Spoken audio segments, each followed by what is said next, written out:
हाँ, चलिए स्टार्ट करते हैं हम अपना chapter where when and how. तो इसमें आपको बताया जाएगा कि हमारे देश में जो ब्रिटिश शासन काल स्टार्ट हुआ, सबसे पहले कौन आए और कैसे उन्होंने भारत पर अपना शासन शुरू किया। When the European ship first arrived on the shore of the Indian subcontinent, जब सबसे पहले भारतीय प्रायद्वीप में यूरोपियंस के शिप आना शुरू हुए, the Mughal empire rule over the vast region, और तब भारत में पूरी तरह से मुगल शासनकाल था। The heart of the Mughal Empire was in densely populated Ganges river basin, और उस समय जो मुगल शासन था, मुगल साम्राज्य था, वो गंगा रिवर बेसिन का जो क्षेत्र था वहां पर फैला हुआ था। इनिशियली द मुगल रूलर्स जो वो इस बात को नहीं जानते थे, यानी पूरी तरह से वो अनजान थे इन बातों से कि उन्हें जो शिप आ रहे हैं, यूरोपियंस के जो जहाज आ रहे हैं, उनसे उन्हें किसी तरह का खतरा था। ये इस बात से पूरी तरह से अनजान थे जो मुगल शासक थे। They were pleased with the money coming in from trade, और जो मनी आ रही थी व्यापार के जरिए, उससे वो बहुत ज्यादा खुश हो रहे थे। यानी यूरोपियंस आए थे, वो व्यापार कर रहे थे, उससे भारत को फायदा हो रहा था, मुगल सल्तनत को फायदा हो रहा था, तो इस बात से वो बहुत ज्यादा खुश हो रहे थे। The European trader needed to maintain,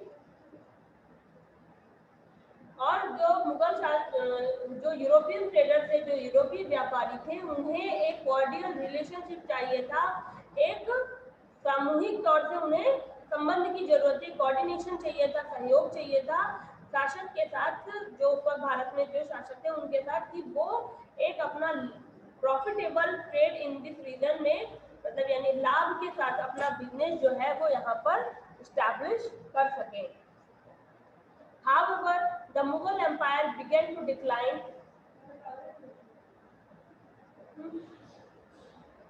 और फिर However, the Mughal Empire began to decline, और फिर धीरे धीरे मुगल शासन काल जो था उसका अंत होना शुरू हुआ in the early year of the 18th century. 18वीं शताब्दी के प्रारंभिक समय में जो मुगल शासन काल था उसका अंत होना शुरू हुआ। Just as the East India Company began to increase its presence, और जैसे जैसे मुगल शासन काल का अंत होना शुरू हुआ, देश के शासक कमजोर होने लगे।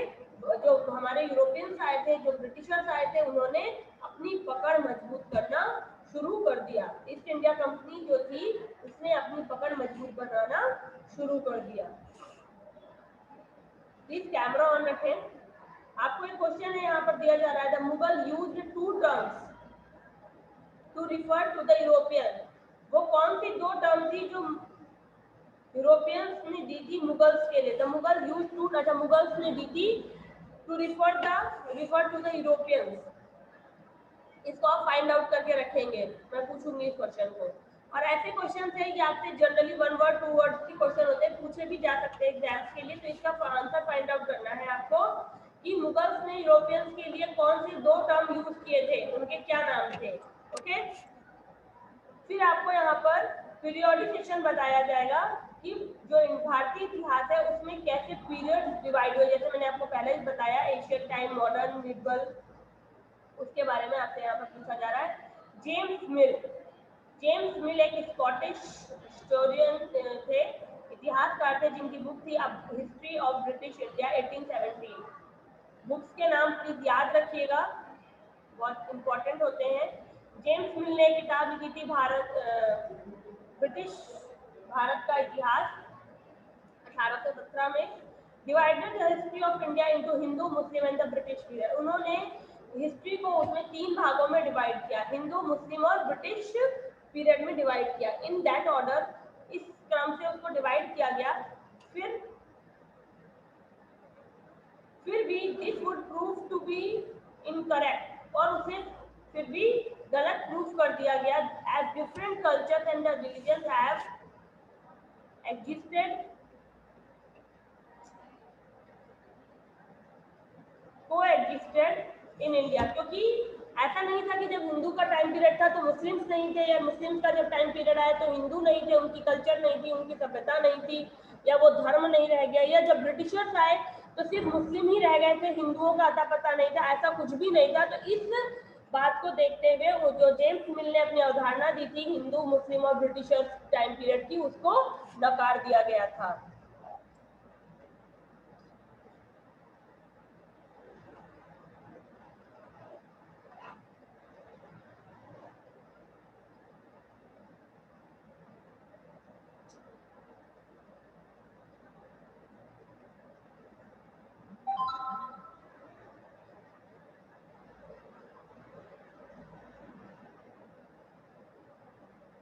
हाँ, नेक्स्ट पेज। उसके बाद कुछ और इतिहासकारों ने therefore later historians have divided Indian history into Asian, medieval and modern period. ठीक है, इसके बाद कुछ और इतिहासकारों ने बाद में भारतीय इतिहास को 3 भागों में डिवाइड किया। अंडरलाइन आप इसे कर लीजिए, Asian, medieval and modern period. Okay, आपको पता होना चाहिए भारतीय इतिहास को इन 2 भागों में बांटा गया है। तो however this classification was taken from the west where the modern period was associated with modernity। और उसके बाद जो क्लासिफिकेशन था ये पश्चिम से शुरू हुआ, जहां से मॉडर्न पीरियड शुरू हुआ था अपनी आधुनिकता को लेकर। यानी जो हमारे यूरोपियन आए थे वो कहाँ से आए थे, पश्चिम से आए थे, तो वहीं से ये मॉडर्निटी शुरू हुई और मॉडर्न पीरियड भी वहीं से शुरू हुआ। It can not be applied to India as in 15th century. इसको भारत में 18वीं शताब्दी से शुरुआत इसकी नहीं मानी जा सकती है, यानी कि ऐसा नहीं कह सकते आप कि 18वीं शताब्दी से भारत में मॉडर्न पीरियड शुरू हुआ था। भारत में 19th सेंचुरी से लेते हैं, डिफरेंट बुक्स में डिफरेंट टाइम डिफरेंट वो लेते हैं, कहीं कहीं आपको 18th सेंचुरी भी मिल सकता है, वैसे 19 to 20 का श्योर मिलता है। ठीक है, India did not have freedom. 18th century में मॉडर्निटी स्टार्ट नहीं हुई थी क्योंकि भारत पूरी तरह से फ्री नहीं था। डिड नॉट हैव फ्रीडम, उसके पास स्वतंत्रता नहीं थी, लिबर्टी नहीं थी, किसी भी काम को करने के लिए वो उदारता के साथ उसको नहीं कर सकता था, स्वच्छंदता नहीं थी, इकोनॉमिक ग्रोथ नहीं थी, आर्थिक रूप से हम मजबूत नहीं थे, किसी तरह की भी हमारे पास प्रोग्रेस नहीं थी। All ideas associated with modernity. और ये जो सारे आइडियाज हैं ये मॉडर्निटी से रिलेटेड है। अगर आप मॉडर्न बनना चाहते हो तो आपको फ्री होना होगा, आपको अपने अंदर लिबर्टी रखनी होगी, आपको इकोनॉमिक ग्रोथ होनी चाहिए आपके पास। तो ये सारी चीजें जब होती तो भारत मॉडर्न एज में एंटर कर सकता। हाँ, historians therefore call it the colonial period. जब भारत में ब्रिटिश शासन काल चल रहा था तो उसको इतिहासकारों ने कॉलोनियल पीरियड के नाम से जाना है, which is the period when India was colonised by the British. और उस समय क्योंकि जो भारत था वो ब्रिटिश के द्वारा कॉलोनाइज्ड था, यानी भारत में दूसरे देश का कब्जा था, दूसरे देश का शासन था। कॉलोनी क्या होती है, भारत को में कॉलोनी जो बनी, भारत एक कॉलोनियल कंट्री बन गया था ब्रिटिश में। तो आपसे कभी पूछा है कॉलोनाइज क्या होता है, कॉलोनियल पीरियड क्या होता है, जब कोई देश किसी दूसरे देश पर व्यापार की दृष्टि से कब्जा कर लेता है तो वो जो समय काल होता है उसको उस चीज को कॉलोनाइज कहते हैं। और वो जो समय काल होता है जब से लेकर जब तक उन्होंने शासन किया उसे कॉलोनियल पीरियड कहा जाता है। अभी इसके बाद आपको यहाँ नीचे वर्ड मीनिंग देके दी हुई है। ठीक है, तो ये आपको कॉपी पर करनी होगी। ओके, आज मैं आपको जैसा भी फॉर्मेट एक बनाकर दूंगी होमवर्क में आपके ग्रुप पर आएगा। ओके, आप उसी फॉर्मेट के अकॉर्डिंग करेंगे। जैसा फॉर्मेट सबको पता है बट फिर भी एक बार हमें रिसाइकिल करना चाहिए, अपनी हर बात को रिवाइज करना चाहिए, रिकॉल करना चाहिए। तो आप उसको एक बार जरूर एज इट इज देखेंगे कि कैसे मैम ने किया है। और क्वेश्चन आंसर भी अभी बच्चों के पास बुक्स नहीं है, दैट्स व्हाई आपको पूरे क्वेश्चन आंसर अभी लिखे में मिलेंगे, क्वेश्चन फुल फॉर्म में मिलेगा।